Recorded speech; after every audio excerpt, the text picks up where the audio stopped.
జై శ్రీరామ్ అందరికీ నమస్కారం వెల్కమ్ టు న్యూస్ అఖండ నేను మీ కస్తూరి శ్రీధర్ మిత్రులారా కరాచీనే టార్గెట్ గా మన భారత్ ఏం చేస్తుందో తెలిసిన ఈ న్యూస్ చూడండి ఒకసారి సూపర్ గా ఉంటది ఓకేనా కరాచీ అనేది పాకిస్తాన్ లోని అతిపెద్ద నగరం అంతేకాదు మనకు ముంబై నగరం ఏ విధంగా వాణిజ్య నగరమో పాకిస్తాన్ కు ఈ కరాచీ కూడా అలాగే వాణిజ్య నగరం అన్నమాట పాకిస్తాన్ కు చెప్పాలంటే ఈ కరాచీ నగరం అనేది ఒక గుండెకాయ లాంటిది పాకిస్తాన్లో జరిగే అన్ని వ్యాపార లావాదేవీలు ఈ కరాచీ నగరంలో నుంచే జరుగుతూ ఉంటాయి ఈ కరాచీ నగరం అనేది పాకిస్తాన్కు దక్షిణ భాగాన ఉంటుంది అంటే మన దేశానికి పశ్చిమాన ఉంటుంది అన్నమాట ఇక ఈ కరాచీ నగరం అనేది పాకిస్తాన్లోని సింధు రాష్ట్రానికి రాజధాని నగరంగా వస్తుంది అయితే ఇప్పుడు భారత్ గురి ఈ కరాచీ నగరం మీదనే ఉండేట్టు తెలుస్తుంది అందుకు బలం చేకూరే విధంగా మన రక్షణ శాఖ మంత్రి అటువంటి రాజ్నాథ్ సింగ్ గారు మాట్లాడుతా సరిహద్దులు అనేటి ఎప్పుడైనా కూడా మారచ్చు రేపు సింధు ప్రాంతం భారత్లో తిరిగి చేరుతుందేమో ఎవరికి తెలుసు అని చెప్పేసి మాట్లాడినాడు అంటే చూడండి అంటే మైండ్లో అయితే ఏదో ఉండాలి ఇది నేను చెప్పిన మాట కాదు అద్వానీ గారు చెప్పినటువంటి మాట ఈరోజు సింధు ప్రాంతం భారత్లో భాగం కాకపోవచ్చు కానీ నాగరికత పరంగా చూస్తే సింధు ఎప్పుడు కూడా భారత్లోనే అంతర్భాగంగా ఉంటుంది భూమి విషయానికి వస్తే ఈ సరిహద్దులు అనేవి ఎప్పుడైనా కూడా మారచ్చు రేపు ఈ సింధు మళ్ళీ భారత్లో చేరుతుందేమో ఎవరికి తెలుసు వాస్తవానికి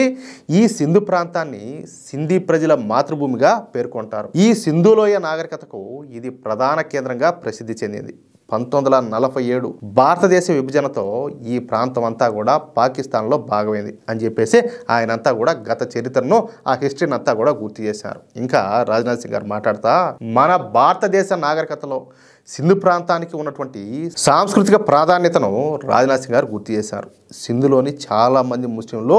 సింధు నది నీటిని పవిత్రంగా చూస్తారు ముస్లింలు మక్కాలోని ఆబియా జంజం కంటే సింధు నది నీటిని ఏ మాత్రం కూడా తక్కువ పవిత్రమైనదిగా భావించరని చెప్పేసి ఆయన స్పష్టం చేశాడు అద్వానీ తన పుస్తకంలో సింధీ హిందువులు ముఖ్యంగా ఆయన తరం వాళ్ళు సింధు ప్రాంతం భారత్ నుంచి విడిపోవడాన్ని ఎప్పటికి కూడా అంగీకరించలేరని చెప్పేసి ఆయన స్పష్టం చేశాడనమాట అలాగే సింధు నదిని పవిత్రంగా భావించేటటువంటి మన సింధు ప్రజలు ఎప్పుడు కూడా మన వాళ్ళే వాళ్ళు ఎక్కడ ఉన్నా వాళ్ళు ఎప్పుడు కూడా మనకు చెందిన వాళ్ళే అంటే ఈ సింధు మీద అలాగే ఈ సింధు రాష్ట్రంలోని కరాచీ మీద మన భారత్ చూపు ఉండదని చెప్పి అర్థం అవుతుంది అయితే ఈ కరాచీని చేరుకోవాలంటే ఒక చిన్న చిక్కు ఒకటి ఉండాలి అక్కడ షాలో వాటర్ ఉంటాయన్నమాట ఇక్కడ షాలో వాటర్ అంటే తక్కువ లోతు ఉన్నటువంటి ఈ నీటి ప్రాంతం అన్నమాట ఈ షాలో వాటర్ లోకి కేవలం కొన్ని పరిమితమైనటువంటి యుద్ధ నౌకలే పోగలుగుతాయి ఈ షాలో వాటర్ లో ప్రయాణం చేయాలంటే ప్రత్యేకంగా డిజైన్ చేయబడినటువంటి యుద్ధ నౌకల అవసరం అయితే ఉండాలి అందుకే మన మోడీ ప్రభుత్వం ఇప్పుడు ఈ షాలో వాటర్ లో సత్తా చూపించేటటువంటి సరికొత్త యుద్ధ నౌకను రంగంలోకి దింపింది అదే వాటర్ క్రాఫ్ట్ ఐఎన్ఎస్ మహే ఈ వాటర్ క్రాఫ్ట్ ఐఎన్ఎస్ మహేను నిన్ననే మన భారత నేవీ అధికారికంగా ప్రవేశపెట్టారు కొచ్చిన్ షిప్ యార్డ్ లో నిర్మించినటువంటి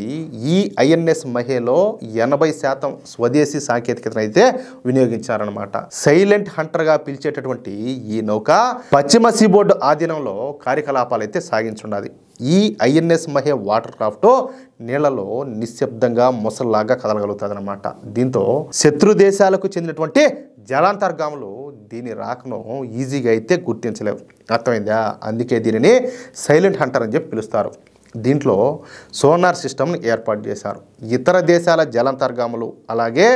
మైన్స్ కనిపెట్టేందుకు ఇదైతే ఉపయోగపడుతుంది దీనిని స్వదేశీ పరిజ్ఞానంతో తయారు చేశారు డిఆర్డిఓ డెవలప్ చేసినటువంటి అభయ్ హల్ మౌంటెడ్ సోనార్ వ్యవస్థను దీంట్లో ఏర్పాటు చేశారనమాట ఈ నౌకలో IRL anti submarine rocket launcher అలాగే advanced triple light weighted torpedo launcher అలాగే 30mm naval surface gun anti submarine mines ఆయుధ వ్యవస్థలన్నీ కూడా దీంట్లో ఉంటాయి మల్బార్ తీరంలోని చారిత్రక పట్టణమైనటువంటి మహే పేరును ఈ నౌకకు పెట్టారు దీనిపై భాగంలో ఉరిమి అనేటటువంటి ఆయుధాన్ని ఏర్పాటు చేశారనమాట ఇది కలరియా పట్టులో ఉపయోగించేటటువంటి పొడవైన సన్నని కత్తి అనమాట చురుకుదనం ఖచ్చితత్వం యుద్ధ సమర్థతను ఇది సూచిస్తుంది ఈ నౌక రాకతో సముద్ర తీరాలపైన మన భారత ఆధిపత్యం మరింత పటిష్టంగా ఉండాలి జలాంతర్గాములను వేటాడేదానికి అలాగే తీర ప్రాంతంలో గస్తీ నిర్వహించే విధంగా ఈ ఐఎన్ఎస్ మహేను అధునాతన సామర్థ్యాలతో నిర్మించారు అలాగే సముద్ర గర్భంలో నిఘాతో పాటు రెస్క్యూ మిషన్లో కూడా ఈ జలాంతర్గామి అయితే పాల్గొన్నదన్నమాట ధ్వని తక్కువగా ఉండేటటువంటి ఈ వాటర్ క్రాఫ్ట్ నీళ్ళల్లో చాలా నిశ్శబ్దంగా కదులుతుంది. అలాగే శత్రు జలాంతర్గాములు దీని రాకను కూడా పసిగట్టలేవు. ఇందులోని సోనార్ సిస్టము అదనపు ఆకర్షణగా నిలుస్తుంది. శత్రు జలాంతర్గాములు, మైన్స్, అలాగే సముద్రంలో ఇతర ముప్పులను కనిపెట్టేందుకు